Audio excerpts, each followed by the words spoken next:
Well, it's time for our yearly conversation with Al Pitrelli from the Trans-Siberian Orchestra. Good to see you again, Al. Good to see you, my friend. How you been? Doing really, really well. It's hard to believe with 100 degrees outside that we're getting close to Christmas time, but we are. And that means the Trans-Siberian Orchestra is going to be coming up to Phoenix again. Going to be at the PHX Arena on November 30th. Two shows as usual, 3 o'clock and 7:30. And so, we've had multiple conversations over the year. This is like become a family tradition for me, Tucson tradition for a lot of people to make the trek up north, and of course, an Arizona tradition as it is. Yeah. What's new this year? Everything, brother. Everything. So we had a great year last year. Fantastic tour. The audiences were terrific. The band killed it. And I got home and I was talking to my managers and I said, listen, every year we try to make it a little bit bigger and a little bit better and a little bit slicker. We had this conversation, you and I, a couple times, and I don't think I've Yeah. ever disappointed you. But I said, I think we need to up the ante a little bit more this year. We have a couple milestones we'll get to in a second. But and they said, okay, cool. And I got the opportunity to spend some time with our lighting designer, Brian Hartley, this year. And we were in close proximity for quite a while. And we just got the chance to, have a couple of drinks together, talk through, for a few weeks about the folks that I consider my repeat offenders, the ones who come back year after year after year. I know we're going to change it up musically a little bit, because I don't want them to think that they did the same thing last year. Not going to happen. But I said, Brian, how do we look at the entirety of that show, that staging, when the curtain first comes up, to put everybody on their heels and say, what is this?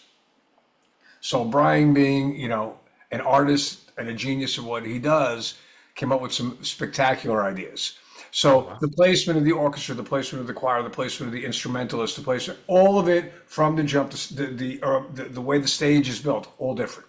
Okay. And we did the movie in 1998, The Ghost of Christmas Eve. Fantastic film.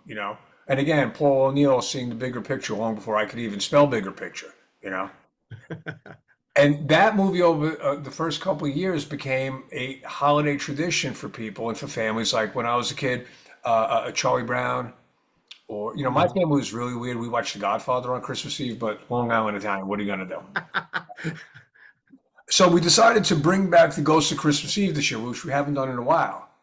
And kind of the arrangements are beautiful, some new underscoring for the poetry. Again, the look of it will be completely different because I have the greatest department heads ever. So between the pyro, the lights, the lasers, the video content, hydraulic trusses, things in the front of house, it's going to be magnificent.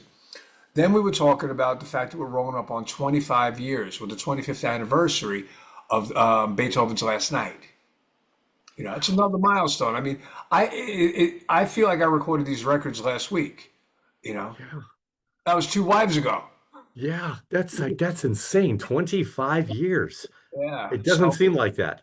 no, it doesn't. But again, my dad always told me if you're having a good life, it's going to go by like that. Yeah. You know. So long and the short of it is, we have these weekly meetings starting the second week of January to go over all these ideas, and we all decided that okay, let's do like a small set from the Beethoven collection. Tipping our hats to Paul's work and the great composer himself. And we're going to do that in the second half of the show where we've never done that stuff in a winter tour ever. Oh, wow. So it's a lot of work, but I feel that it's partly my responsibility and everybody else in the organization to constantly push ourselves to do something we haven't done before. You know, Hmm. because I'd never, if one of those repeat offenders ever said, it was okay, man, I saw the same thing last year, whatever, you know, not going to happen under my watch or our You watch. want to keep them on their toes. Yeah, always. Yeah. And so I got, some new arrangements on a couple things, a lot of fun, some songs we've never played before. And the other thing is that I'm really stoked about is that this is the first time we're going to be able to do the autograph line and the meet and greet after the evening shows since COVID. We haven't been able to, say hello to the folks in the audience, thank them for Yeah. coming out and supporting us and really making this thing what it is after 31 years. So that's going to be fantastic. After each evening show, we get to spend time with anybody in that arena who wants to come say hello. You're all invited. Oh, that's fantastic. Yeah, and we used to do it from '99 right through 2019. Every show in the evening, we would get together with everybody just as a show of appreciation to the folks in the audience. And whatever you want to ask us, talk about, whatever, man, we're there. You know. Well, and now the world is, coming back to kind of normal. And, Yeah. you know, but yeah, as far as the pandemic, now we can, hopefully move past that. And, obviously still health concerns with everybody on different things. But, now this is a great thing for your fans. It's a great thing for them. It's a great thing for us. It's just, we've been doing it for so long, you kind of miss it. I mean, for like literally decades, we get off the stage, towel off, throw a cold one down your throat, and then like go hang out with these people for an hour. You love it, meeting kids. People used to come up to the autograph line and say, "Hey, this is my daughter." Because of the show last year, she started taking violin lessons, Yeah. or my son wants to be a drummer, or whatever it is, man. And I miss that interaction. I miss those stories, and I miss, that. So, now it's gonna be like, okay, the last 5 years, you get off stage, it's like, what do I do? All right, I'll get on the bus and go to the next city. Not that that's a bad thing, but it was kind of like a small hole in the day's events. Oh yeah. Well, it's good to get that one-on-one with your fans too. And 100%. one Just thing. don't tell me at the end of the eighth show in the evening that I look tired. Do me a favor. Yeah, absolutely. Yeah, one thing I've noticed after seeing so many of these shows over the years is you know Al, you got to be careful where you step, it looks like, because I'm seeing pyrotechnics and crazy rigging and stuff like that it's amazing the things you guys do. The snow coming from, you got the guitar players, you're coming out, the violin players over, not in the crowd, over the crowd. Yeah. Uh, And the thing behind by the soundboard, that, it's the whole arena. If you've never seen a Trans-Siberian Orchestra show, becomes the show. all encompassing. No bad seats. And even, when you go to, usually PHX arenas where the Suns play or some of even the signs that they would use to promote the games becomes part of your show. Well, when I tell you that we have the best department heads and designers and artists in the world working with us, I mean, my job is primarily the music, you know, and then I look at like the designs and the things that they think up, and I'm like, that's awesome. I mean, I remember the first time, like you just said, the ring with the advertisements, all of a sudden there's flames on it. I'm like, how'd you do that? Yeah, I'm like Fantastic. watching it one time going, wow, I've never seen a show do that before. No, never. I mean, but again, you surround yourself with incredible talent, you let them do their thing. And that was part of Paul O'Neill's many levels of genius, is that he like hired the best, and the best have made this as much of their own as it is mine. And they love it as much as I do. And everybody takes great pride. And again, we start working on it January, give or take the 15th, to put, like, okay, let's deconstruct the whole thing and see Mhm. what we come up with. How many trucks Hmm. do you guys have carrying that stuff? And, well, last year, if I'm not mistaken, I think I counted 20 or 21 semis. Yeah. Wow. Yeah. And you're using every piece. Every piece. And listen to me, technology has gotten smaller, and we're still carrying Yeah. that many trucks. Oh, yeah. And then you got a dozen buses. We're probably, with the band and crew in total, I don't know, 90, 100 people moving Yeah. around. And what's really great is you thank, obviously you thank the crowd and you thank the musicians and the singers and everybody that people see on stage, but you make a big point out of it. Every year I've seen you that you thank your crew, Oh, the why people wouldn't? underneath and behind and all that. Yeah, because listen. I started out when I was in college. I was a loader at the Orpheum Theater up in Boston. In the dead of winter, loading trucks and vans that would come through. Ray Charles, Shaka Khan, the Isley Brothers, whoever it was. And I remember in the freezing cold. Now the thing was, you got $40 for the 12-hour shift back in 1982. I Yeah. was I was eating ramen that week, or I wasn't eating ramen that week. You know. Yeah, exactly. College good stuff. And I remember loading it and just being freezing and wet and cold, and a pretty thankless job. But I said, God, if I ever get the opportunity to be on the other side of this fence and on that stage, I'm never going to forget what it was like to be doing this side of it, you know? And yeah, I won't do a show without tipping my hat and bringing the crew to the audience's attention, because without them, I'm dead in the water, dude. Ain't Yeah, gonna happen. they're as important as you guys are because they give the effects and everything else and make you guys Everything. look fantastic. They build a stage for a 2 o'clock downbeat after a 400-mile drive. Yeah. They deserve, I stand on that stage and the audience is giving us a standing ovation. I want the crew to have that same moment. Absolutely. So, tell me a little bit. One thing I notice that you guys do every year, and I'm sure it changes from city to city, but you come to these cities, you play two shows per city, and you're doing day after day after day after day on these tours. But you guys also give back to the communities that you come into. What brought that about? That's all Paul O'Neill.